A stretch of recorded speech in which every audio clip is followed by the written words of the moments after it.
విశాఖపట్నంలో Google 1 gigawatt plus data సెంటర్ని ఏర్పాటు చేయడానికి ఏంటి కారణాలు అనేది ఇప్పుడు సుందర్ పిచై గారు అయితే ఎక్స్ లో పోస్ట్ పెట్టారు. విశాఖపట్నంలోనే అంత పెట్టుబడి ఎందుకు పెడుతున్నామంటే అది తీర ప్రాంతం, అత్యంత ఎక్కువ తీర ప్రాంతం ఉన్నటువంటి ఆంధ్రప్రదేశ్. పైగా అక్కడ వాతావరణం చాలా బాగుంటుంది. అంటే ఇప్పుడు ఈ గిగాబైట్కి కావలసినటువంటి చల్లని వాతావరణం అక్కడ ఉంటుంది.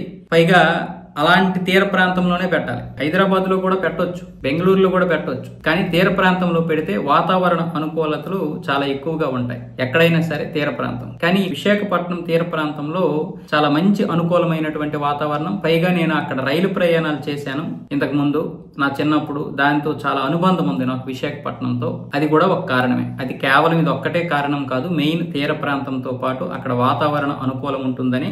అమెరికా కాకుండా అమెరికా వెలుపల ఇంత భారీ బడ్జెట్ తో అంటే $15 బిలియన్, 1,33,000 కోట్ల రూపాయలతో ఇక్కడ దీన్నైతే ఏర్పాటు చేయబోతున్నారు. అమెరికా కాకుండా ఇక్కడ AI ఆధారిత డేటా సెంటర్ అనేది ఇప్పుడు ఇక్కడ కొన్ని వేల ఉద్యోగాలు సృష్టిస్తుందని చెప్తున్నారు. మరి ప్రభుత్వం చెప్తుంది 1,88,000 కానీ దాని గురించి అయితే గూగుల్ అయితే మాత్రం అధికారికంగా ఎటువంటి హామీ ఇవ్వలేదు, సుందర్ పిచై గాని ఇంకొకరు గాని. కానీ ఎన్నో కొన్ని ఉద్యోగాలు అయితే వస్తాయి ఇక్కడ.